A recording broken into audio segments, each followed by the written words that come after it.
Am I audible? Yes, sir, you are audible.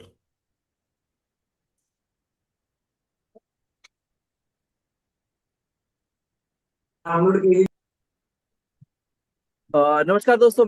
मैं दिग्विजय जीत बहादुर पटेल आप सभी का स्वागत करता हूं आज के इस संडे वेबिनार में, एपिसोड नंबर 17। एंड दोस्तों, आप सभी से निवेदन है कि कृपया करके अपना माइक म्यूट रखें और स्पीकर को बोलने का मौका दें। और साथ ही साथ आप लोगों से यह भी बताना चाहता हूं कि यह वेबिनार टेलीविजन प्रसारण की तरह बिल्कुल भी नहीं है। आप मुझे देख और सुन सकते हो, मैं भी आपको देख और सुनता हूँ। तो दोस्तों, तो आज बिना किसी देरी के बुलाते हैं आज के speaker, all the way from Chhatrapati Sambhaji Nagar, Vaijapur taluka, mister Santram Gher. Over to you sir. अ, धन्यवाद दिग्विजय जी। जैसे कि आप सभी जानते हैं, मैं संतराम घेर, तहसील वैजापुर, डिस्ट्रिक्ट छत्रपति संभाजी नगर, महाराष्ट्र। और हर हफ्ते हम एमसेल के इस प्लेटफॉर्म पे सस्टेनेबिलिटी के रिलेटेड जो भी सब्जेक्ट्स है उसके ऊपर चर्चा करते हैं। और आज का जो सब्जेक्ट है बहुत ही हल्का फुल्का है। और कह सकते हैं कि ज्यादा टेक्निकल उसमें नहीं है चीजें, तो बहुत इजीली हम समझ भी सकते हैं और अपना योगदान योगदान भी दे सकते हैं। सब्जेक्ट जैसे कि आप जानते हो, behavioural changes for sustainable living, शाश्वत जीवन के लिए व्यवहार में बदलाव। अ, हमें सबको पता है कि हम जिस एमसेट के प्लेटफॉर्म पर है उसका मिशन है to put the world economy on the track of sustainability. हमारी दुनिया की जो इकोनॉमी है शाश्वतता के आधार पर हमें लानी है। उसके साथ ही साथ हमारे भारत के लिए हमारा जो एम है to create a wealthy resource rich nation. वैसा नेशन हमारा रिसोर्स रिच है ही, लेकिन जो भी रॉ मटेरियल फॉर्म में जो भी है, मतलब मटेरियल हो, सर्विसेज हो, टैलेंट हो, उसको प्रोसेस करके हम रिसोर्स रिच कैसे बना सकते हैं, उसके ऊपर हमें ध्यान देना है। और इसी तरह हमें हमारी जो इकोनॉमी है वर्ल्ड बिगेस्ट इकोनॉमी बनाना है। और हमारा जो क्रक्स है, हमारा जो सोल है, वो है 5 मिशन, जो 17 सस्टेनेबल गोल को इस 5 मिशन के फॉर्म में हमारे फाउंडर्स ने कन्वर्ट किया है। इसके अंदर सभी कुछ जो चीजें आती है, जो 17 सस्टेनेबल गोल है, और इजी तरीके से हम समझ सकते हैं या प्लान कर सकते हैं कि हमें क्या क्या करना है। तो चलिए देखते हैं आज का जो सेशन है, बेसिक्स ऑफ बिहेवियरल चेंज। व्यवहार में बदलाव लाने के लिए जो भी बेसिक्स है क्या है। तो बिहेवियरल चेंज क्या है, पर्सनल लेवल पे देखा जाए तो हमारी जो भी एक्शंस है या आदतें हैं, एटीट्यूड्स है, जो थॉट्स है, उनको इम्प्रूव करना। और जो भी हमारा जो परफॉर्मेंस है या स्वास्थ्य है या जो भी लाइफ से रिलेटेड एक्टिविटी है, चाहे वो पर्सनल लेवल पे हो, सोशल लेवल पे हो, एनवायरमेंट लेवल पे हो, उसमें सुधार लाना, उसको कहते हैं behavioural change. Behavioural change for sustainability, उसको भी डिफाइन किया जा सकता है कि कुछ इंटेंशनल मॉडिफिकेशंस, क्योंकि जो भी मानवीय गतिविधियां है उसकी वजह से जो भी नुकसान पहुंच रहा है, तो उसमें अगर सुधार लाना है तो कुछ इंटेंशनल मॉडिफिकेशंस लाने जरूरी है। तो हमारे सोसाइटी में या एज ए ह्यूमन बीइंग हमें इंटेंशनल मॉडिफिकेशन लाना है हमारे हैबिट्स में, लाइफस्टाइल में। जो नेगेटिव एनवायरनमेंट इम्पैक्ट्स हो रहे हैं या इकोलॉजिकल बैलेंस बिगड़ रहा है, उसको हम सुधार सके और हम फ्यूचर जनरेशन के लिए एक अच्छा हम प्लेटफॉर्म दे सके। तो इम्पोर्टेंट क्या है बिहेवियर, क्यों है बिहेवियरल चेंज? इंडिविजुअल लेवल पे देखा जाए तो हमारा हेल्थ और वेलनेस, इसका एक इफेक्ट आएगा। जो सुधार आएगा ये बिहेवियरल चेंज से, पर्सनल ग्रोथ होगी और क्वालिटी ऑफ लाइफ डेफिनेटली सुधर जाएगी। ऑर्गेनाइजेशनल लेवल या सोशल लेवल पे अगर देखा जाए तो जो भी वर्क प्लेस की जो इफिशियंसी है या प्रोडक्टिविटी है वो बढ़ेगी। सिस्टम में ट्रांसफॉर्मेशन बहुत इजीली आएगा। और जो भी गवर्नमेंट पॉलिसी डिजाइन करती है, प्रोग्राम इम्प्लीमेंट करना चाहती है, वो भी इजीली हो जाएगा।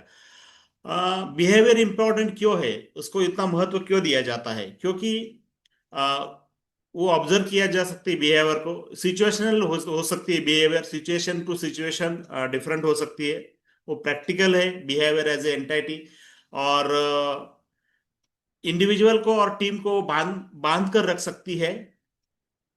वो प्रेडिक्ट की जा सकती है। और सबसे इंपॉर्टेंट है, it is more than intelligence. कोई बहुत ही होशियार है और उसकी बिहेवियर अच्छी नहीं तो कुछ भी काम की नहीं है। क्योंकि बिहेवियर, इंटेलिजेंस के साथ बिहेवियर अच्छी होना बहुत ही जरूरी है। और इट कैन बी एक्स्ट्रापोलेटेड, मतलब वो उसको बाहर निकाला जा सकता है, एनालाइज किया जा सकता है। तो कुछ एरियाज है बिहेवियर के, किस किस किस एरिया में हमें देखना चाहिए या काम करना चाहिए। एजुकेशनल और स्किल सेक्टर है, जिसमें जैसे एजुकेशन होने के बाद या एजुकेशन के साथ स्किल डेवलपमेंट में हम बिहेवियरल चेंज कैसे ला सकते हैं। लिटरेसी जो भी है, लिटरेसी में सुधार कैसे ला सकते हैं। हेल्थ सेक्टर में ओबेसिटी हो, ऑर्गन डोनेशन है, ब्लड डोनेशन है, अ, या अल्कोहल ड्रग एडिक्शन है, उसका इरेडिकेशन कैसे कर सकते हैं। प्रॉस्पेरिटी में हम जॉब, एंटरप्रेन्योरशिप या डाइवर्सिटी ऑफ अर्निंग्स, उसके बारे में हम बिहेवियरल चेंज ला सकते हैं। एनवायरनमेंट के बारे में तो हम सब जानते ही है क्या क्या है। एनर्जी एफिशिएंसी है, 3R है, रिड्यूस, रीयूज, रिसाइकल। बाद में कम्युनिटी लेवल पे जो वर्ल्ड फेमस मुद्दा है, टेररिज्म या anti social behaviour, social mobility, इसमें सुधार ला सकते हैं। और केयर और एजिंग में तो सेल्फ केयर डेफिनेटली है, मेंटल हेल्थ है, और एंड ऑफ लाइफ का चॉइसेस क्या है, उसके हिसाब से हम बिहेवियरल चेंज ला सकते हैं। हमारी जो सस्टेनेबिलिटी है या शाश्वतता है, और उसके साथ साथ जो टेक्नोलॉजी है वो इंटर रिलेटेड है। लेकिन इंटर रिलेटेड अगर है भी, तो दोनों का एक सेपरेट अस्तित्व ऐसा है कि टेक्नोलॉजी हमेशा हमें सॉल्यूशंस देगी, हमें प्रगति करने में मदद करेगी। लेकिन टेक्नोलॉजी ही सब कुछ नहीं है। अगर टेक्नोलॉजी बहुत ही अच्छी है, जैसे मैंने कहा पर्सनल लेवल पे इंटेलिजेंस बहुत अच्छा है, लेकिन बिहेवियर अच्छा नहीं है तो कुछ काम का नहीं। इसी तरह टेक्नोलॉजी और बहुत अच्छी है, लेकिन सस्टेनेबल बिहेवियर्स अगर नहीं है तो टेक्नोलॉजी कुछ काम की नहीं। दोनों हाथ में हाथ लेकर अगर चलेंगे तो हम एक ऐसा ऐसा प्लेटफॉर्म तैयार कर सकते हैं कि इस जीवन में भी हम खुशहाल रह सकते हैं और अगले पीढ़ी के लिए भी अच्छा लाइफ दे सकते हैं। इसके लिए जरूरी है कि स्मॉल बिहेवियरल चेंज हम कैसे ला सकते हैं। जैसे पर्सनल लेवल पे वाटर कंजर्वेशन है, ट्रांसपोर्ट साइकिलिंग यूज करना या पब्लिक ट्रांसपोर्ट यूज करना, जो भी रिसोर्सेस है उसको प्रिजर्व करना। और इसके साथ साथ हम इंडिविजुअल लेवल पे, क्योंकि समाज कैसे फॉर्म होता है, इंडिविजुअल से तो होता है। तो इंडिविजुअल लेवल पे अगर कुछ छोटे छोटे चीजें करते रहे हम, तो उसका इफेक्ट बहुत ही बड़ी इम्पैक्ट में आएगा। और यूनाइटेड नेशन और वर्ल्ड रिसोर्स इंस्टीट्यूट जो भी कहती है, उसका इम्पैक्ट जरूर आएगा। बिहेवियरल चेंज एक पैसा भी है, एक मनी के रूप में भी देखा जा सकता है। जैसे एक यहाँ पे एक यूके का एग्जांपल है, जहाँ पे जो भी हेल्थ केयर पे खर्चा होता था, रेगुलर रन में जो भी आदतें थी लोगों की, उसमें अगर थोड़ा बदलाव लाया तो डेफिनेटली जो देश की जीडीपी है या रीजन की जीडीपी, उसमें सुधार लाया जा सकता है। जैसे हम देख सकते हैं कि 30 30 बिलियन पाउंड्स में कुछ सुधार आया है during some 5 to 6 years with the change of behavioural changes in the population in the society. तो डेफिनेटली हम बोल सकते हैं कि बिहेवियरल चेंज एक पैसा भी है। सुधार लाए अगर हम, तो डेफिनेटली हम हमारा देश का भी बहुत सारा पैसा बचा सकते हैं। इस प्रेजेंटेशन में आगे जाने से पहले, ये जो 2 स्लाइड में दिखाने वाला हूं वो बहुत इंपॉर्टेंट है, या इस प्रेजेंटेशन की क्रक्स भी हम कह सकते हैं कि जापानीज लोग सस्टेनेबल बिहेवियर कैसे रखते हैं, या किस तरह से उन्होंने अपने देश में प्रगति की है। तो एक एक देखते हैं कि बचपन में ही जो मोरल वैल्यूज और कैरेक्टर डेवलपमेंट है, बच्चों को स्कूल में ही सिखाया जाता है।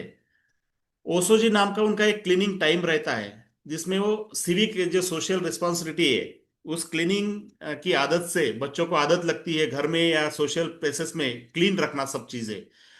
फिर जो वा नाम की जो फिलॉसफी है उनकी, उसमें ग्रुप हार्मनी और कंसेंसस, मतलब ग्रुप का जो विचार है वो अपना विचार होना चाहिए, उसमें हार्मोनी होनी चाहिए, जिसकी वजह से एक सोशल डिसिप्लिन आती है।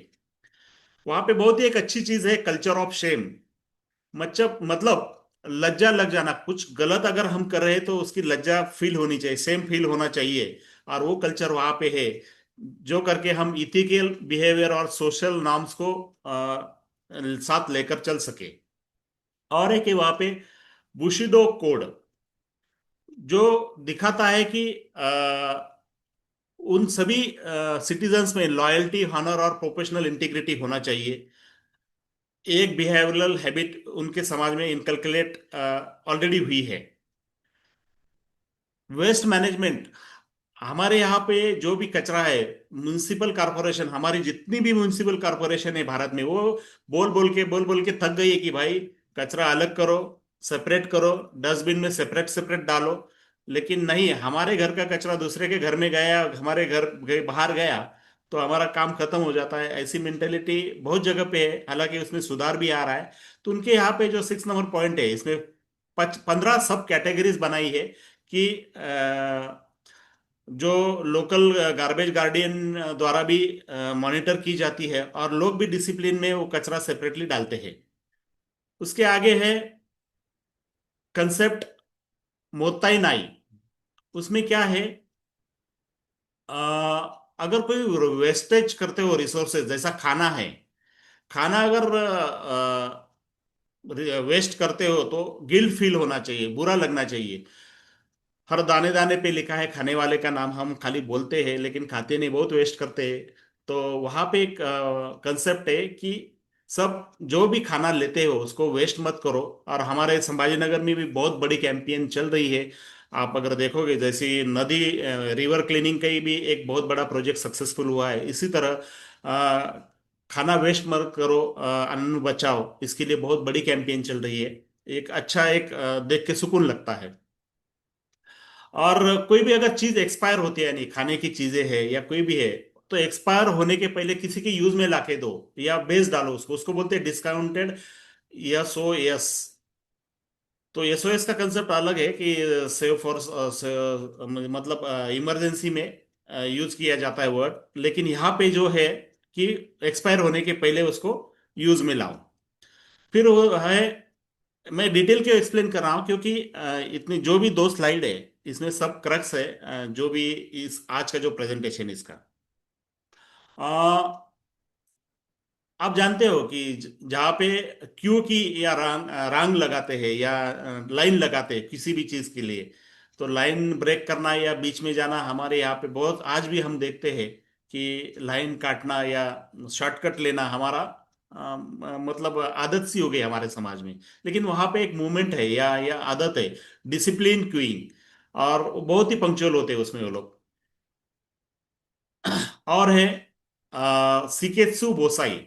सिकेत्सु बोसाई में क्या है कि एक ड्रिल करते, मॉक ड्रिल करते वो लोग कि अगर कुछ मुसीबत आ जाए खुद के घर पे, तो दूसरा एक शेल्टर होता है वहां पे, डेली यूज इमरजेंसी शेल्टर में जाने के लिए हम कैसे जा सकते हैं, कैसे अपनी जान बचा सकते हैं, उसके लिए भी मॉक ड्रिल करते हैं। और मॉक ड्रिल ये इंडस्ट्री में भी होता है। जैसे मैं टाटा मोटर्स में था, तो पेंट पेंट शॉप तो आपको पता है फ्लेमेबल रहता है।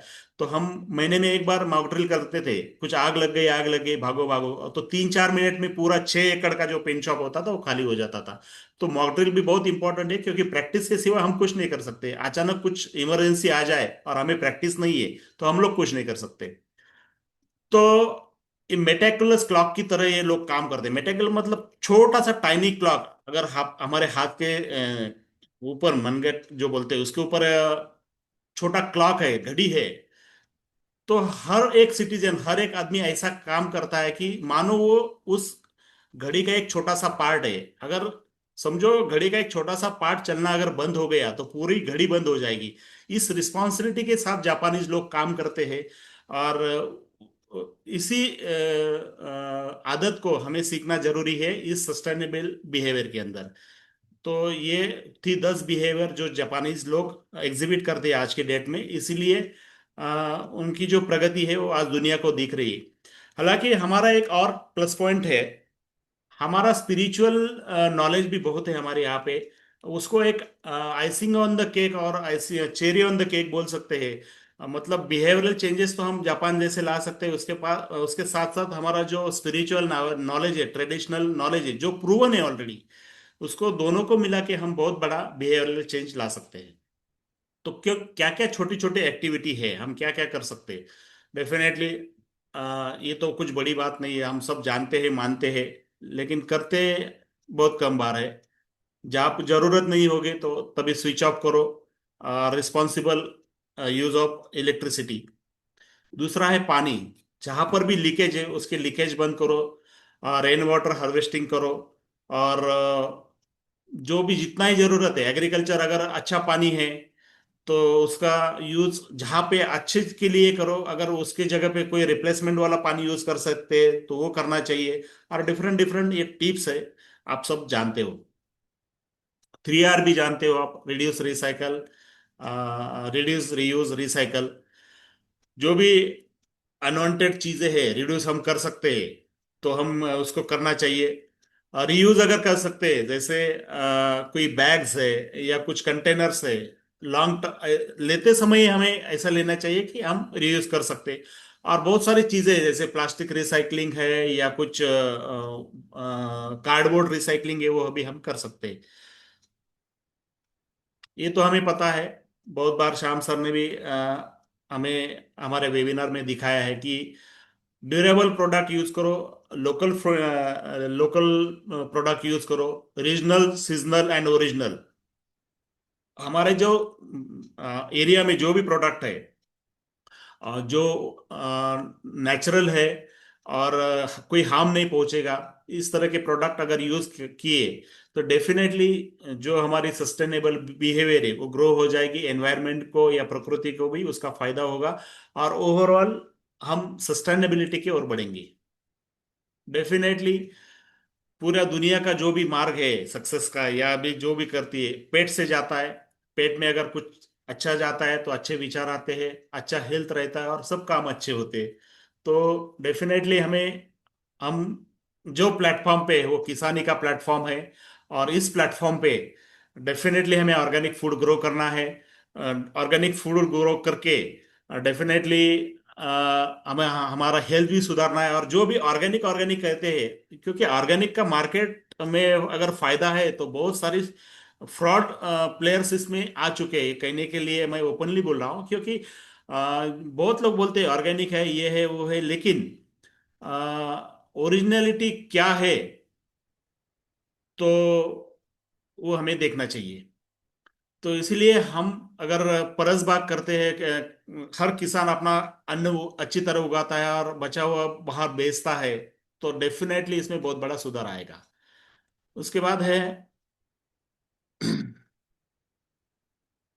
Public transport. हमारी जो ट्रांसपोर्ट वाली हैबिट है, एक आदमी को ही जाना है तो कार लेके जाएंगे। कार पूलिंग जो सिस्टम है, मतलब रेगुलर आप हर दिन काम पे जा रहे हो और एक ही जगह से जा रहे हो चार पांच लोग, तो साथ क्यों ना जाए? उसमें पेट्रोल भी बचेगा, एनवायरनमेंट को होने वाला हार्म भी कम होगा। ज्यादा से ज्यादा साइकिलिंग अगर यूज किया तो खर्चे भी बचेंगे, हेल्थ भी सुधारेगी।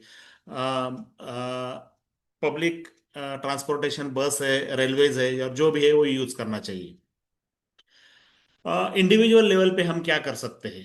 मिनिमलिस्टिक लाइफस्टाइल, मतलब हमें जो चाहिए वो कम से कम रिक्वायरमेंट हमारी चाहिए, जितना चाहिए उतना ही खरीदी करो।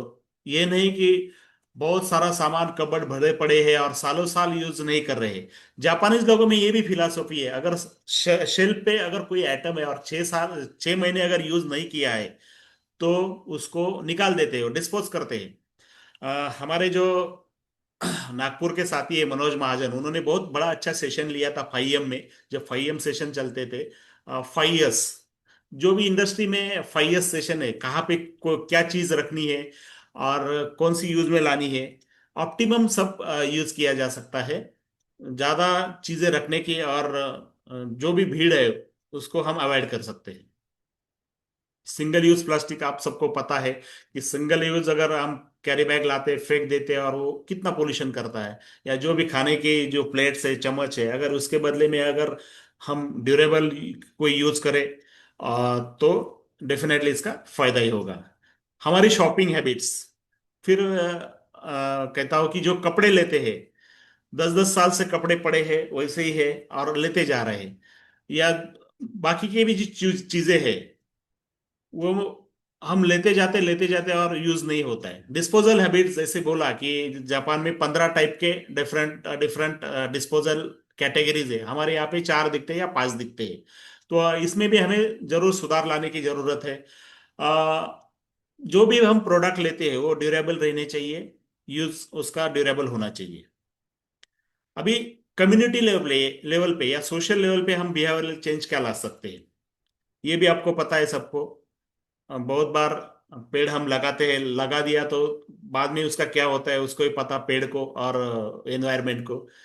लेकिन अगर सस्टेनेबल वे में हम करें, एजुकेशन दे दे और लगाने के बाद भी उसकी केयर ले ले, तो डेफिनेटली उसका फायदा होने वाला है। आ, अभी सोशल नॉर्म्स बहुत प्रकार के होते हैं। एक तो गवर्नमेंट कुछ रूल्स रेगुलेशन लाता है, या हमारे कल्चर से आता है, या सोशल जो नियम होते हैं, या यूं कहे कि फैमिली के कुछ नियम बनते हैं, या वहां का जो टेरिटरी है उसके हिसाब से बनते हैं। तो उसमें ऐसे नॉर्म चाहिए कि जो एनवायरनमेंट को या सस्टेनेबल लाइफस्टाइल को प्रमोट करे, एक साथ आए सब लोग। बहुत बार हम आंखों से देखते हैं कि कोई कचरा फेंक रहा है, गाड़ी से फेंक रहा है, कोई ग्लास फेंक रहा है, कोई कूड़े वाला किधर भी फेंक रहा है, हम कुछ भी नहीं बोल सकते। बहुत बार डर भी होता है कौन क्या कहेगा। लेकिन अगर स्ट्रिक्ट सोशल नॉर्म्स है तो हर एक को लगेगा कि ये काम गलत है, हमें नहीं करना चाहिए। तो इसका भी डेवलपमेंट होना बहुत जरूरी है। Participation and cleaning drive already समुंदर के किनारे या नदी के किनारे या जहां भी कचरा हो, कम्युनिटी लेवल पे हम साथ आके इसको साफ कर सकते हैं। या और एक साथ जो इफेक्ट आता है वो कभी नहीं आएगा जो कम्युनिटी के साथ होता है। गवर्नमेंट का भी रोल है इसमें, क्योंकि स्ट्रिक्ट कुछ पॉलिसी लाए, उसमें इंसेंटिव लाए और कुछ पेनल्टी भी लगे, जैसे गाड़ी चलाते चालान काटने का जो भी अभी सिस्टम है, बहुत ही सुधार लाया जा रहा है उसमें। और भी कुछ पॉसिबिलिटीज है। कुछ प्रोडक्ट के खरीदने पे कुछ एनवायरमेंट फ्रेंडली प्रोडक्ट है तो उसमें पॉलिसी में कुछ सुधार लाए, एनवायरमेंट रेगुलेशन में सुधार लाए, रिसर्च एंड डेवलपमेंट करे और पब्लिक का पार्टिसिपेशन करे। घर अगर खरीदना है इको फ्रेंडली, या एनर्जी लेवल पे जो भी है, जैसे सोलार में बहुत सारा, या विंड में सब्सिडीज दी जा रही है। तो ये है गवर्नमेंट और इंस्टीट्यूशन बेस्ड पॉलिसीज। लेबलिंग कोई भी प्रोडक्ट है, हमें समझ में आना चाहिए कि ये प्रोडक्ट किस टाइप से का है, इको फ्रेंडली है या एनवायरनमेंट को हार्म करने वाला है, जो भी है। इसके तहत डिफरेंट डिफरेंट कंट्री में और हमारे कंट्री में डिफरेंट टाइप की लेबलिंग है। उसके बेसिस भी अलग है, मटेरियल बेस पे, एंड यूज बेस पे, प्रिंटिंग टेक्नोलॉजी किस टाइप की है, डिजाइन क्या है, लेबल की टाइप क्या है, डिफरेंट डिफरेंट टाइप के है। तो ये भी हेल्प करेगा आइडेंटिफाई करने के लिए और यूज करने के लिए। फिर सस्टेनेबल इंफ्रास्ट्रक्चर, जो भी इंफ्रास्ट्रक्चर देश में बन रहा है आज, जरूरत है उसका सस्टेनेबल वे में उसको बनाया जाए। कम से कम हम उसको हानि पहुंचाए। आप पेपर में या मीडिया में सुन ही रहे कि अरावली पर्वत श्रृंखला जो है उसका मुद्दा आज के डेट में बहुत चर्चित है इसी की वजह से। चैलेंजेस क्या क्या है, तो बहुत बार पर्सनल लेवल पे चैलेंजेस होता है कि अवेयरनेस खुद का बहुत कम होता है या मोटिवेशन नहीं होता है। अ, एक ही वे में हम थिंक करते हैं, न्यू वे हमें मिलता नहीं है। अगर देखा जाए कि लैक ऑफ अवेयरनेस और अवेयरनेस में फर्क क्या है, रिलेशनशिप में है, अवेयरनेस नहीं रहेगा तो झगड़ा होगा, अवेयरनेस रहेगा तो सिंक्रोनाइजेशन होगा, एक साथ चलेंगे। फिर मूड अवेयरनेस रहे तो होगा तो मूड खराब होगा, अवेयरनेस होगा तो मूड अच्छा होगा। और सक्सेस में सक्सेस आएगा ही नहीं मूड खराब होगा तो, और अवेयरनेस है तो कुछ ना कुछ रास्ता मिल जाएगा। तो अवेयरनेस भी जरूरी है। रेजिस्टेंस, हैबिचुअल रेजिस्टेंस जो भी है, तो उसमें अगर एंटिसिपेट करते हैं कि चेंज करना चाहिए तो जरूर सुधार होगा। लेजीनेस है, नहीं समझते तो बिल्कुल चेंज नहीं होगा। इसको हैबिचुअल या रेजिस्टेंस कर्व भी बोला जाता है। तो इसके फैसेट क्या है, परफॉर्मेंस किस तरह का इसमें से निकलेगा, ये चेंज आएगा तो इलास्टिसिटी कितनी होगी, रिवार्ड क्या मिलेगा, और हैबिट मेरी अभी की क्या है और मुझे चेंज क्या लाना है, ये सब फैक्टर्स उसमें आते हैं। फिर एक कॉस्ट बेनिफिट भी होता है, हर एक का एक दायरा दायरा होता है बिहेवियर का, और उसमें चेंज अगर लाना है तो उस दायरे के बाहर जाना बहुत डिफिकल्ट होता है। जैसे गवर्नमेंट है, सिविल सोसाइटी है और मार्केट है, उसके अंदर सब एक कंजर्वेटिव फीलिंग का एक दायरा होता है। उसके बाहर अगर जाना है तो कॉस्ट बिहेवियर का भी फायदा देना पड़ता है। बहुत बार बड़े बड़े प्लेयर सेल्स लगाते हैं कि एक पे दो फ्री या जो भी है, या गवर्नमेंट भी कुछ पॉलिसी लाती है। इस टाइप में बिहेवियरल चेंज अगर लाना है किस कुछ अच्छे चीज में, तो कॉस्ट बेनिफिट में देना चाहिए। फिर पीपल एज ए ह्यूमन, बहुत बार फैक्ट्री में या वर्क प्लेस पे उनको मशीन की तरह गिना जाता है। ऐसा नहीं है, बिहेवियरल चेंज लाना है तो लोगों को आदमी है इस तरह से उनको समझना पड़ेगा। उसका प्रोसेस क्या है? एक 4-5 पॉइंट का एक प्रोसेस है, देखते हैं। फौरी प्रोसेस है। पहले इनकरेज करना है। जो भी बिहेवियरल चेंज अगर लाना है तो किस तरह से लाना है, प्राइज रिवार्ड बोनसेस देके उनको इनकरेज करना है कि इस ये करेंगे तो ये हो सकता है, ये आपको मिलेगा। फिर इनेबल करना है, मतलब जो भी बैरियर्स है उसके अंदर उस गोल को या बिहेवियरल चेंज को लाने के लिए वो हटाने हैं। और उसका एक रास्ता, एक इजी रास्ता उनको बना के देना है। फिर ये करने के बाद सब टीम को या जो भी इंडिविजुअल्स है उनको एंगेज करना है उस प्रोसेस में, और उसको सेगमेंटेशन करके या सेपरेट करके एक इजी वे में उसको एंगेज करना है। वो होने के बाद एग्जेम्पलीफाई करना है, मतलब एक उदाहरण के तौर पे एक सक्सेस करके दिखाना है कि ये अगर बिहेवियरल चेंज लाया तो ये फायदा होता है, ये सक्सेस मिलता है। इस तरह का ये प्रोसेस है। ये करने के लिए हमें क्या करना है, तो जो भी पॉपुलेशन है उस एरिया का, टेरिटरी का, वो हमें समझना पड़ेगा किस तरह का ये पॉपुलेशन है। तो पॉपुलेशन के समझने के लिए ये बहुत सारा एक क्या बोलते हैं, बायस है। बायस मतलब जो भी दो लोगों के बीच में रेजिस्टेंस होता है चेंज के लिए, या थॉट प्रोसेस का भी रेजिस्टेंस है, या हम खुद और हमारा एक्सपेक्टेड जो हम खुद है और प्रेजेंट खुद है, दोनों में भी झगड़ा चलता है। हम हमारे अंदर ही झगड़ा चलता है। तो उसके अलग अलग रीजन यहाँ पे दिए हैं, डिटेल में नहीं जाऊंगा। लेकिन जैसे एक एक बोलो, बैंड वगैरह का अगर इफेक्ट देखा जाए, तो पुराना चल रहा है चलने दो, क्या लेना है। ये प्रोबेबिलिटी और बिलीफ में एम्बिग्यूटी इफेक्ट, मतलब स्पष्टता नहीं होती किसी चीज की, अगर स्पष्टता है तो हम कुछ कर सकते हैं। और एक्टर ऑब्जर्वर बायस, मतलब सोशल बायस, मैं ये करूंगा तो लोग क्या कहेंगे, ये तो इस चक्कर में तो हम बहुत बार फंस जाते हैं, कुछ करते ही नहीं। जैसे मैंने बोला कि इसका सेगमेंटेशन करना है, जो भी पॉपुलेशन है या जो भी टीम है, उसको अगर सेगमेंटाइज किया तो उसमें हमें डिफरेंट डिफरेंट ग्रुप मिलेंगे। एक ग्रुप मिलेगा पॉजिटिव ग्रीन ग्रीन का, दूसरा मिलेगा कि वेस्ट वॉचर का, फिर तीसरा मिलेगा कॉन्सेंट्रेटेड कंज्यूमर, ऐसे अलग अलग ग्रुप मिलेंगे। तो उस ग्रुप में दो अगर प्लॉट किया जाए, ग्राफिकल प्लॉटिंग किया जाए, तो उसमें क्या होगा, ऐसे लोग मिलेंगे कि जो करने के लिए एबल है, बदलाव लाने के लिए, और कुछ लोग मिलेंगे विलिंग टू एक्ट।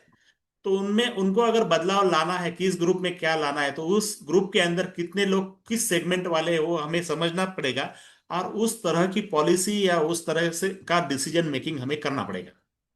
उसके बाद ये होने के बाद जो फौरी प्रोसेस देखा था उसमें और टू ये ऐड हो जाएगा, जैसे एनकरेज, इनेबल, एंगेज और एग्जेम्पलीफाई, ये तो हमने देखा है। उसके साथ साथ इवेल्युएट और एक्सप्लोर, इवेल्युएट करो और उसके बाद एक्सप्लोर करो, और करके ये करते निरंतर प्रोसेस है, और इसमें सुधार जरूर हो जाएगा। इसके बेनिफिट्स क्या है? डेफिनेटली अगर बिहेवियरल चेंज लाए तो जैसे मैंने कहा कि जीडीपी बढ़ती है। क्यों बढ़ती है?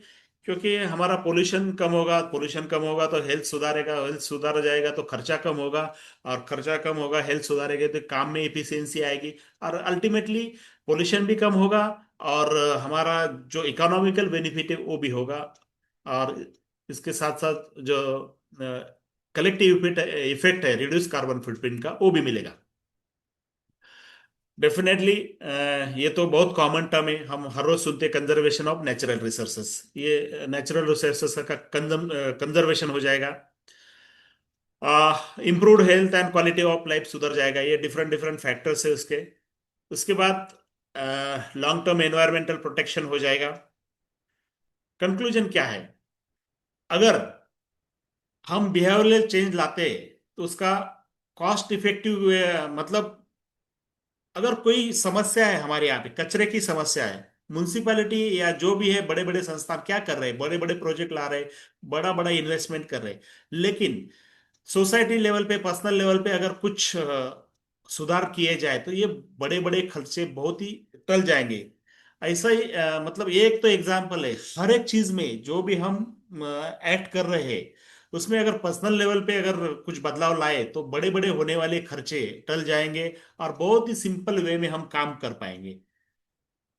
और डेफिनेटली इंडिविजुअल इंडिविजुअल लेवल पे हम जो कर पाते हैं वो कभी नहीं कर पाते जो कलेक्टिव एक्शन होगा हमारा सोसाइटी के साथ या टीम के साथ। तो बहुत ही हाईली इफेक्टिव एक्शन होता है, और कोई भी बड़ा काम है टीम अगर साथ में है तो हम इजीली कर सकते हैं, और कोई भी पॉलिसी है या कोई भी बड़ा गोल है हम इजीली अचीव कर सकते हैं। और डेफिनेटली जो 17 सस्टेनेबल गोल है तो उनको अचीव करने के लिए ये सभी गोल मायने रखते हैं। ये बिहेवियरल चेंज लाने के लिए, या उल्टा कहे बिहेवियरल चेंज लगा अगर लाया हमने तो ये सभी गोल्स इजीली अचीव हो सकते हैं, और हमारा 5 मिशन भी बहुत इजीली अचीव हो सकता है। तो इस तरह मैंने जो भी बातें बतानी थी बिहेवियरल चेंज की, बोलना बहुत इजी है, करना तो डेफिनेटली डिफिकल्ट होगा, लेकिन हमें जाना ही पड़ेगा इसमें, तभी हमारा लाइफ होगा, इस समाज का लाइफ होगा और पृथ्वी का लाइफ होगा। इसी के साथ मैंने जो 2 शब्द कहे हैं उसको विराम देता हूँ, कुछ गलत हो हुए हो तो माफ कर देना। और डेफिनेटली मैं आशा करता हूँ कि आज जो भी चर्चा हुई है हम सबको एक टीम के रूप में बहुत फायदेमंद होगी, जो एमसेल प्लेटफॉर्म में भी एक टीम के रूप में हम यूज कर सकते हैं। तो बढ़ते हैं अगले सेशन की ओर। आ, मैं रिक्वेस्ट करूंगा आदरणीय सतीश खोड़वे जी को कि अभी जो प्रेजेंट कंडीशन है हमारे ऑर्गेनाइजेशन का उसके बारे में 2 शब्द कहें। धन्यवाद सर। धन्यवाद धन्यवाद संतराम सर। सबसे पहले मैं आपका बहुत बहुत आभारी हूं कि आपने जो आज नॉलेज हमारे साथ शेयर किया, ये माइंड ब्लोइंग नॉलेज था, बहुत हेल्पफुल था। प्राची मैम हमेशा कहती रहती है कि जो एमसीएल ब्रांड बना है वो आप जैसे लोगों से ही बना है। आप उसमें भी आप भी एक इसमें बहुत बड़ा हिस्सा हो। आप जो मेहनत कर रहे हो, जो नॉलेज शेयर कर रहे हो, बहुत अच्छी तरह से आप शेयर करते हो sir. Thanks a lot for that. Thank you sir. दूसरी बात यह है कि जो कंडीशन कंडीशन तो बहुत बहुत अच्छी है। देखो, एमसीएल ने फंड्स एमसीएल के अकाउंट पे रिसीव कर चुकी है। 4 दिसंबर 2025 को पैसा आ चुका है। कुछ पैसा आने के बाद जो फॉर्मेलिटीज करनी जरूरी है, वो फॉर्मेलिटीज के लिए थोड़ा टाइम लग रहा है। कुछ चीजें ऐसी है कि पब्लिक प्लेटफॉर्म पे हम नहीं बता सकते हैं, क्योंकि वो इंटरनल डिस्कशन ऑफ डील है। लेकिन आने वाले वेनसडे और थर्सडे, ये 2 दिन में आपको बहुत बड़ा बदलाव दिखाई देगा। सैलरीज और सरेंडर और प्रोजेक्ट, उसके लिए डिस्ट्रीब्यूशन चालू हो जाएगा। इमीडिएटली ऑफिस भी चालू हो जाएगा, और इमीडिएटली लोग ऑफिस में अपने एक्स एम्प्लॉय जो है वो ज्वाइन होके अपना काम सिस्टमेटिक तरीके से चालू हो जाएगा। आप सभी लोग डॉक्टर श्याम शिवाजी घोलप सर के ऊपर विश्वास बना के रखिए। उन्होंने बहुत ऑनेस्टली मेहनत की है और बहुत डेडिकेटेडली काम किया है। जितना टाइम हमें लगा है, जितना हमारा लॉस हो चुका है, आने वाले दिन में जब फंडिंग डिस्ट्रीब्यूशन हो जाएगा और आने उसके बाद जब बिजनेस चालू होगा, वो आने वाले दिन में हम बहुत बड़ा इनकम रिकवर करके अपना जो भी लॉसेस है वो रिकवर करके ले लेंगे। धन्यवाद। धन्यवाद सर, आपका बहुमूल्य मार्गदर्शन मिला हमें। इसके बाद मैं रिक्वेस्ट करूंगा आदरणीय राजेश सर को कि वो हमें मार्गदर्शन करें। Rajesh sir please. सभी को नमस्कार और 2026 की ढेर सारी शुभकामनाएं। ये प्रोग्राम जो हम आज कर रहे हैं, ये लगातार हर संडे को प्रोग्राम ये होते रहता है। जरूरत है कि नई नई चीजें सीखने के लिए, और बिहेवियर तो बहुत जरूरी है। मैं लोगों को देख रहा हूँ कि कुछ डिफरेंट सिचुएशन में उनका बिहेवियर बदल जाता है। तो जरूरत है इस बिहेवियर के हैबिट को समझना और अपने मानसिक संतुलन को बनाए रखना। इस बात को मैं गारंटी देता हूँ डॉक्टर श्याम गोलप की तरफ से कि सभी के प्रोजेक्ट्स लगेंगे, जल्दी ही लगेंगे। यस, बुधवार से ये बातें शुरू हो जाएंगी।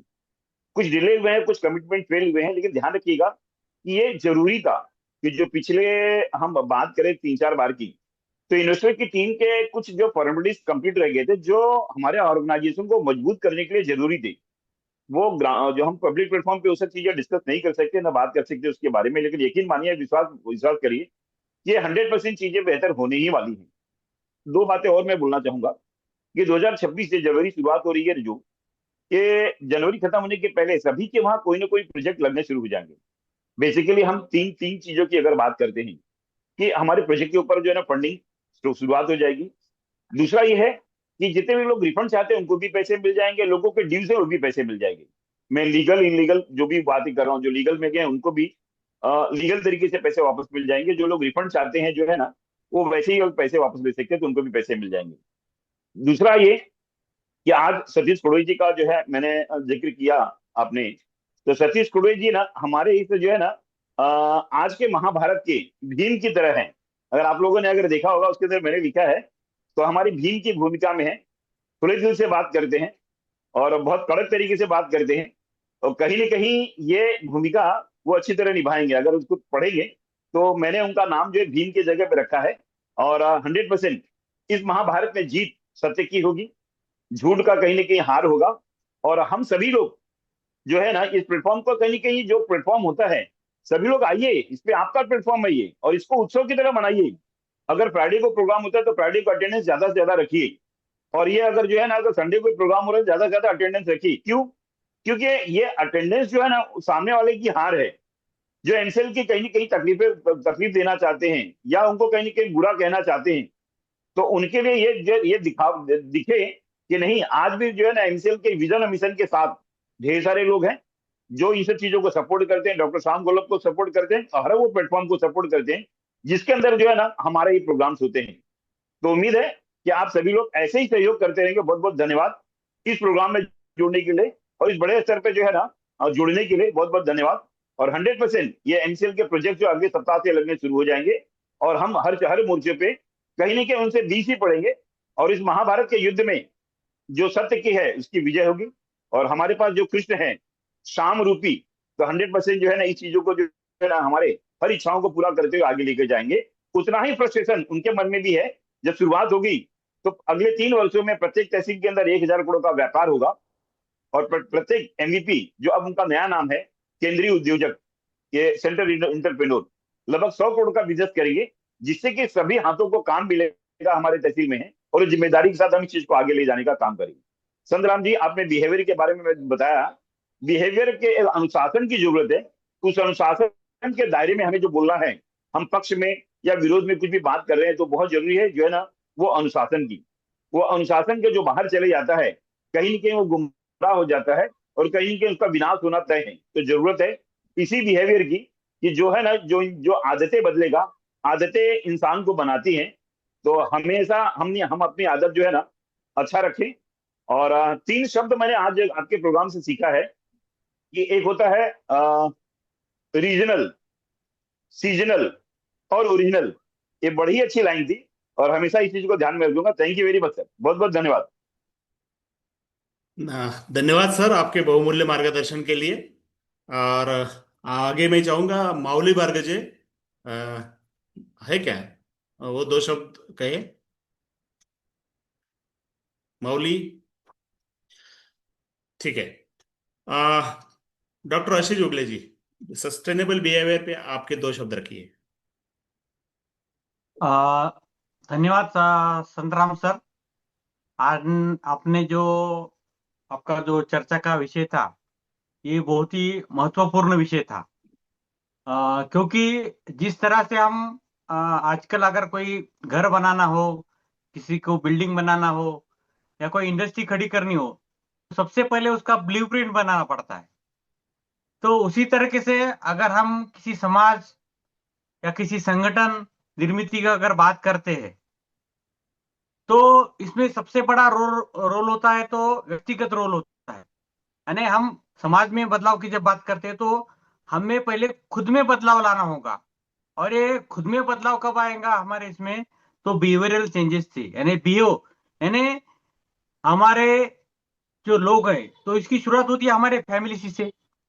तो हमारी फैमिली है, हमारी सराउंडिंग है, यहाँ पर हम जिस संगठन में काम कर रहे हैं वो संगठन है, या हमारा समाज है, तो भले भी हम कितने होशियार क्यों न हो, भले हमारी स्टडी कितनी ऊंची क्यों न हो, लेकिन अगर हमारा बिहेवियर, हमारा समाज के प्रति रहन सहन और हमारे समाज के प्रति विचार अगर अच्छे नहीं है, तो हम कितना काम क्यों न कर ले, वो सब व्यर्थ है। इसलिए आपने जो आज का जो टॉपिक चुना था, बिहेवियरल चेंजेस, ये बहुत जरूरी है और ये इंस्टिंग करते हैं पॉजिटिव चेंजेस। सर, मैं सबसे ये वेबिनार को एक तरह से देखता हूं कि यह वेबिनार पॉजिटिव चेंजेस आने वाले समय में जिसकी बहुत ज्यादा जरूरत हम सभी को रहने वाली है, यानी भले ही फंडिंग आ जाए, लेकिन हमारे सामने आने वाली समस्याएं, दिक्कतें जो होंगी वो कम नहीं होंगी, ये बढ़ती ही जाएंगी। तो इन दिक्कतों का सामना करने के लिए हमें मजबूत रहना होगा और सबसे ज्यादा जरूरी है मानसिक रीत्या मजबूत होना। तो अगर बिहेवियरल चेंजेस हम लाएंगे तो 100% मुझे पूरा यकीन है कि आने वाले समय में जो कुछ भी चैलेंजेस आएंगे, इनको पार कर कर हम एक नया भारत का निर्माण विश्व गुरु की तरह करेंगे। और मैं यहीं पर रुकता हूँ। Thank you very much sir. धन्यवाद डॉक्टर आशीष। नीलंगा से डॉक्टर वर्षा मैम, आपके 2 शब्द रखिए मैम।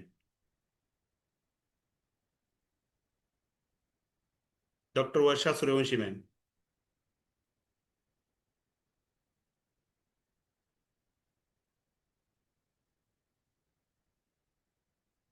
नहीं, ऑडिबल नहीं है। Prajakta ma'am, Prajakta Kandar ma'am, yes. नमस्ते सभी को। और सर, हमेशा की तरह आपका जो सेशन रहता है वो बहुत ही इंफॉर्मेटिव रहता है, और थैंक यू इतना गाइडेंस देने के लिए, और राजेश सर और सतीश सर को भी, कि बहुत ही इंफॉर्मेटिव जो इन्फॉर्मेशन आपने जो अपडेट दी है इसके लिए थैंक यू। धन्यवाद मैम, धन्यवाद। डॉक्टर सागर सर, उत्तर प्रदेश से, डॉक्टर सागर सर।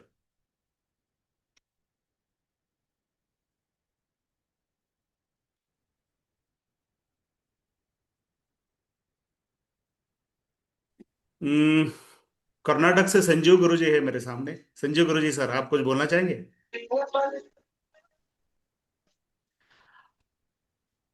हाँ, मैंने महेश निहारे सर, इसके बाद बोलिए आप। हाँ। हाँ सर, गुड इवनिंग सर सबको। हाँ सर, बोलिए। आपका सेशन बहुत अच्छा रहा, और आपका ये जो सेशन रहता है संडे का, हम सब जैसे एमसीएल परिवार के लिए बहुत एक चार्जिंग होता है। और आने वाले बुधवार को जो फंडिंग की बात कही है, वो शुरुआत और सुनहरी पल आ ही जाएगा। लेकिन उसके पहले हमें भी एमईपी के तौर पर और गांव के तौर पर जो तैयारी करनी, उसके बारे में कुछ बातें होना चाहिए। क्योंकि एमसीएल 5 साल से पूरा अपना स्टैंड पूरा कर चुकी है, और वो कल से कभी भी आलसमेंट कर सकती है और हमारे गांव में आ सकती है। उसके पहले हमें कुछ तो तैयारी करनी होगी।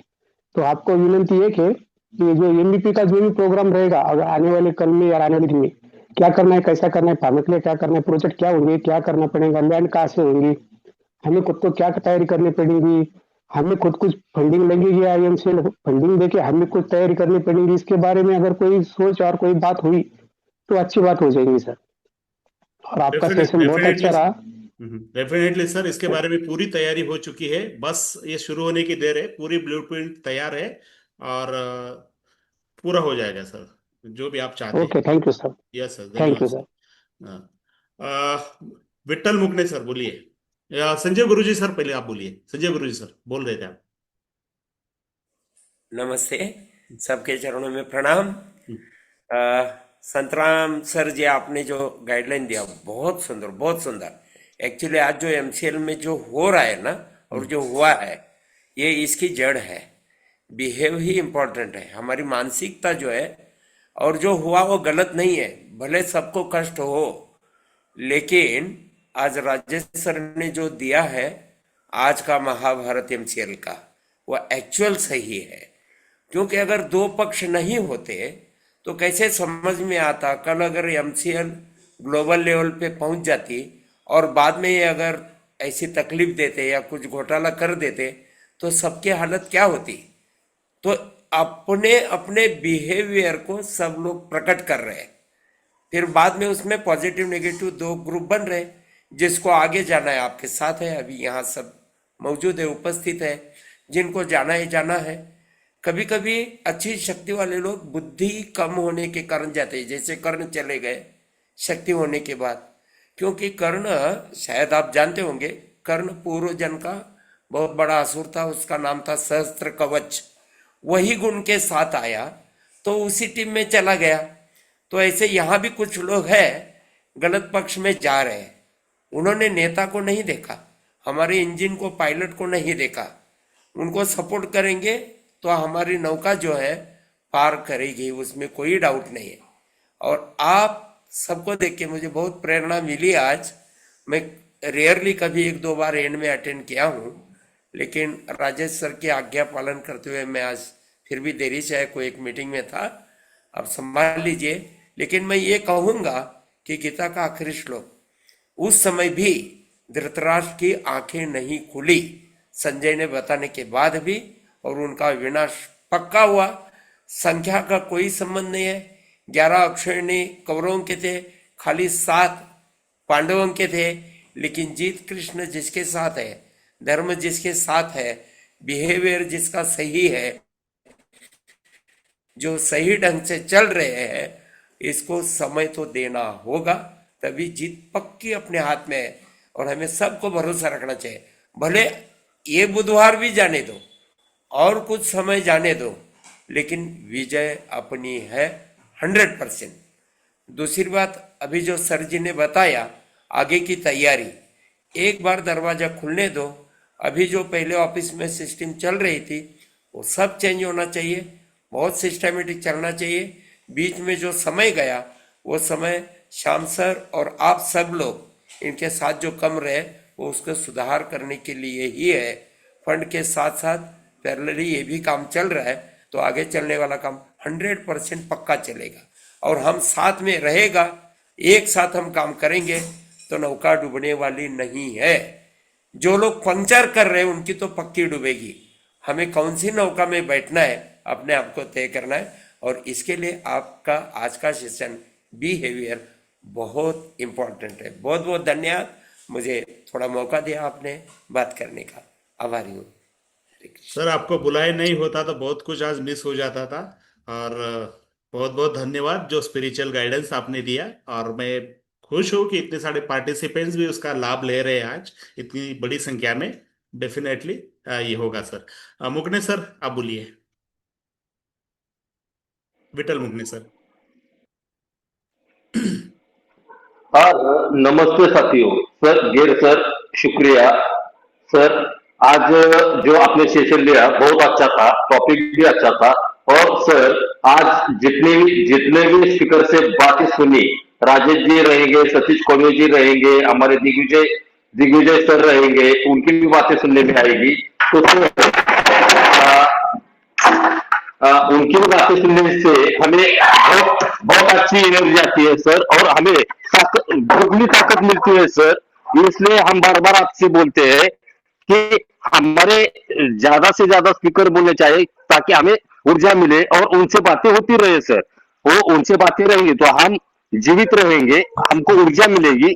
इतना ही कहना चाहूंगा। जय हिंद, जय एमसीएल। धन्यवाद धन्यवाद मुकने सर। इसीलिए जो सेशन है 40 मिनट से बढ़ा के 1 घंटे का किया है, ताकि सब लोग बात कर सके। श्रीराम धायगुड़े जी, खंडाला तहसील से। श्रीराम जी। नमस्कार सर, जेएमसीएल सभी को। और मैं ये कहना चाहता हूँ सर कि अभी जो शुक्रवार का वेबिनार रहता है राजेश सर का, फिर आपका संडे का रहता है, बहुत ही स्पेशली रहता है। और हर एक वेबिनार में आपको एक नया ज्ञान मिलता है, नए प्रोजेक्ट के ऊपर या नए नए कुछ सोच के ऊपर ज्ञान मिलता है, वो फ्री में मिलता है सर हम सभी को। इसके लिए स्पेशली हम आप दोनों को धन्यवाद देता है। बाद में दिग्विजय पटेल जो अभी शुक्रवार का सुबह का वेबिनार थी, उसमें भी दिग्विजय पटेल एक अलग लेवल पर वेबिनार लेकर जाती है अभी पहले से। तो स्पेशली दिग्विजय पटेल का भी धन्यवाद बोलना चाहता हूँ। और हम अभी पांडव की भूमिका में है सर, और कौरव का वध करने के लिए ये आरएमसीएल को विजय प्राप्त करने के लिए तैयार है सर। जय हिंद, जय एमसीएल। धन्यवाद श्रीराम जी। और डेफिनेटली हम जो भी कर रहे हैं कुछ इसका उसका मतलब जो भी कुछ बदला या ऐसा नहीं है। हमारा जो गोल है 5 मिशन और सस्टेनेबिलिटी का, डेफिनेटली उसको अचीव करने के लिए जा रहे हैं और डेफिनेटली हम जाएंगे। और इसके बाद मैं चाहूंगा तुषार जी डोबारकर नागपुर से है, और वो कुछ 2 बातें रखे सर। तुषार जी।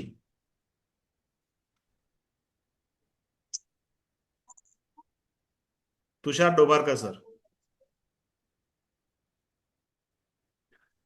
अच्छा, सतीश वाग सर है, सतीश वाग सर। सतीश वाग सर। आ, सागर सर, शोएब सागर सर, उत्तर प्रदेश से, सैंडिला से। Thank you sir, thank you very much sir. हम्म। आपका टॉपिक डिटेल में जो आपने एक्सप्लेन किया उसके लिए बहुत बहुत धन्यवाद सर। कंटिन्यू हम सब लोगों का नॉलेज इम्प्रूव कर रहे हैं, बढ़ा रहे हैं, इसके लिए बहुत बहुत धन्यवाद। मैं जानता हूँ कि प्रेजेंटेशन में बहुत ज़्यादा मेहनत लगती है, बहुत सारी बुक्स का रेफरेंस लेना पड़ता है। तो आपकी मेहनतों को, आपके परिश्रम को मेरा बहुत बहुत नमन, प्रणाम, सलाम। ऐसे आगे बढ़ते रहेंगे हम लोग, और MCL is doing very well. Thank you sir, thank you very much sir. जय हिंद, जय एमसीएल। जय हिंद सर। नांद्रेकर सर अगर है, दिखाई तो नहीं दे रहे। नांद्रेकर सर है? अच्छा। हम्म। प्रियेश जी, प्रियेश कुमार फ्रॉम बिहार।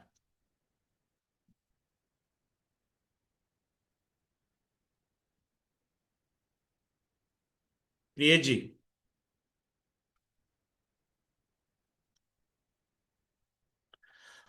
सचिन जादव, पलटन।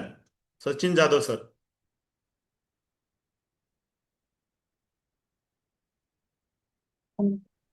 यस सर, बोलिए, बोला हेलो। सर। Yes sir. हाँ, नमस्कार सर। नमस्कार। आपका प्रेजेंटेशन जो अभी जो आपसे नॉलेज मिलता है, आपका प्रेजेंटेशन अच्छा रहता है संडे को।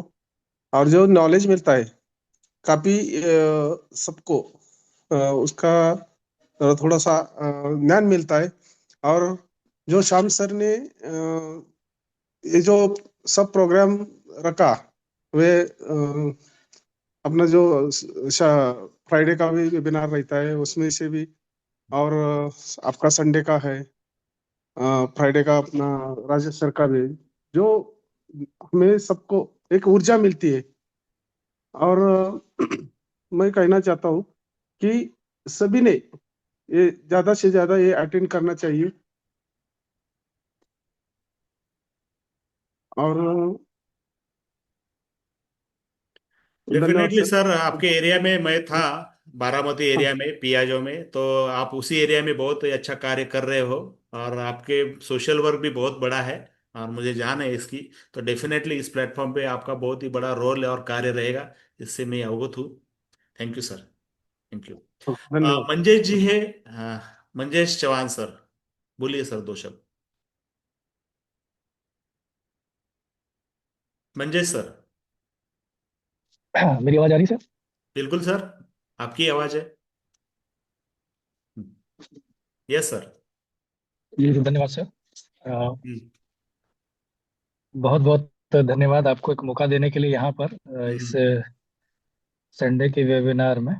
और क्योंकि मैं लेट जुड़ा हूँ तो कुछ ज़्यादा पुरानी जो वेबिनार चला है उसके बारे में तो बात नहीं कर पाऊंगा, लेकिन अ, यहाँ राजेश सर उपलब्ध हैं, और इन्हीं के मुख से जो सुना जाता है एक प्रशंसा और एक जो विश्वास पैदा होता है, और उसी पे हम लोग कायम हैं। और एमसीएल बहुत अच्छा करे लोगों के लिए, जो जिस उद्देश्य से लोग जुड़े वही लोगों के बीच में जाए संदेश, यही कामना करते हैं। और राजेश सर थोड़ा सा अगर अब कुछ और बोल दे, तो चूंकि मैं लेट जुड़ा हूँ, माफी चाहूंगा, तो ज्यादा अच्छा होगा। मैं धन्यवाद सर। डेफिनेटली आपको संदेश पहुंचाया जाएगा, डेफिनेटली सर। सब लोग अभी साथ में है, डोंट वरी, आपको मिल जाएगा संदेश।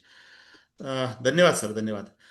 हमारे साथी है संजय कुमार जी, इंजीनियर संजय कुमार जी बिहार से, जिन्होंने इस वीक साइलेज का सेशन दिया था। उनको मैं रिक्वेस्ट करूंगा कि 2 शब्द बोले। बहुत ही अनुभवी व्यक्तिमत्व है, प्रैक्टिकल है। Thank you sir, thank you. आपने मौका दिया बोलने का, इसके लिए बहुत बहुत धन्यवाद। आपका सेशन सुना, बहुत ही प्रैक्टिकल सेशन था सर, और बहुत जरूरी है हम सभी एमसीएल परिवार वालों के लिए ये करना।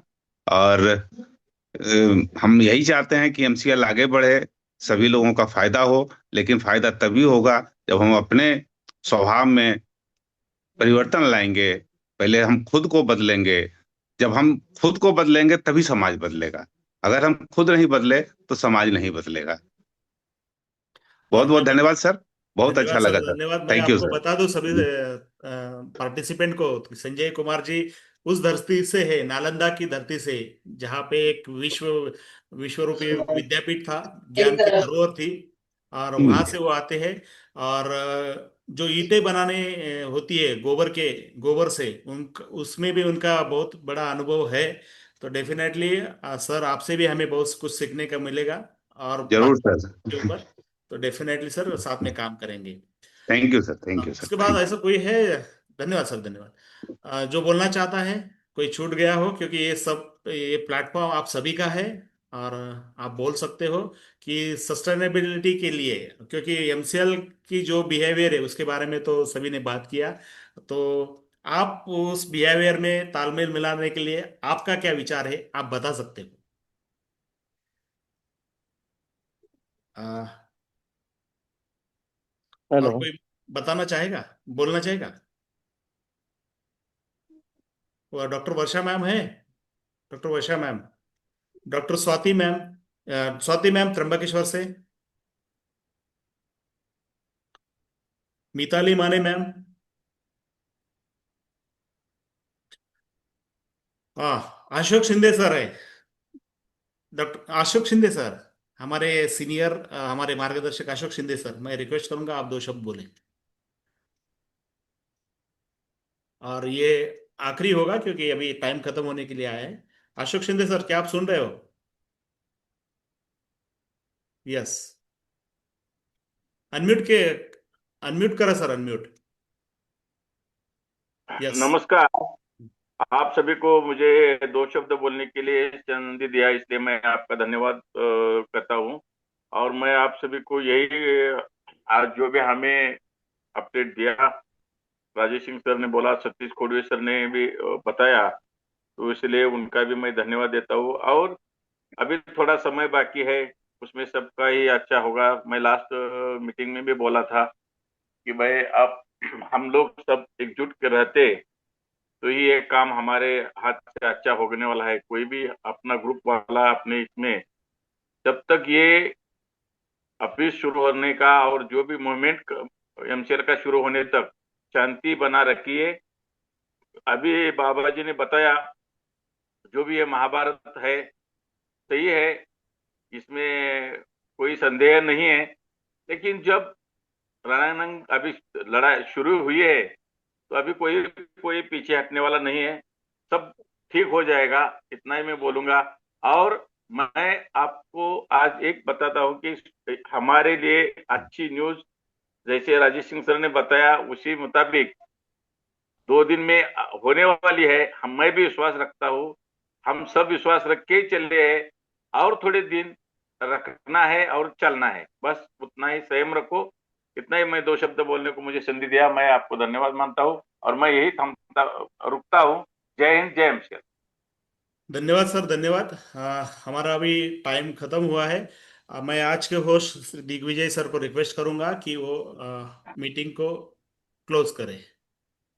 दिग्विजय सर।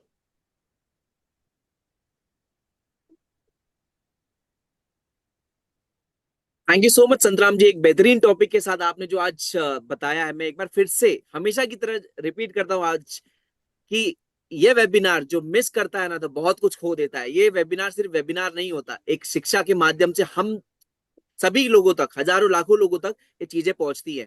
तो दोस्तों क्या होता है ना कि स्ट्रगल करने से कभी डरना भी नहीं चाहिए, क्योंकि ये भी एक कहानी है जो सक्सेस होने के बाद हमको सबको बतानी है। और जी हाँ, क्योंकि स्ट्रगल अगर जब तक करेंगे नहीं, चीजें आसानी से मिल जाएगी अगर हमको, तो बोलते ना कि फिर वो बोलते ना मेहनत का फल जो मीठा होता है वो तो सही सही होता है। बट एक कहानी होनी चाहिए, एक स्टोरी होनी चाहिए जो कि हम सब अपने बोलते हैं ना कि अपने उस बुक के, अपने उस किताब के, अपने उस पिक्चर के हीरो बनना चाहिए, अपने तहसील के हीरो बनने चाहिए। जी हाँ, हम सब ने मेहनत की, हमारी मेहनत रंग लाने जा रही है और बड़ी जल्दी ही आप लोगों के होठों की मुस्कुराहट भी बड़ी होने जा रही है। तो कृपया करके शर्माए ना हंसने के लिए फिलहाल। तो आप हंसते रहिए, मुस्कुराते रहे, आपकी सेहत मस्त रहेगी, स्वस्थ रहेगी और जबरदस्त रहेगी। तो आज का वेबिनार हम यही समाप्त करते हैं। लेता हूं आप सभी से विदा। मिलते हैं अगले रविवार ठीक 8 बजे संतराम जी के साथ एक नए टॉपिक के साथ। तब तक के लिए मस्त रहें, स्वस्थ रहें और ये घोषित करता हूं आज का वेबिनार यही समाप्त हुआ। जय हिंद, जय एमसीएल।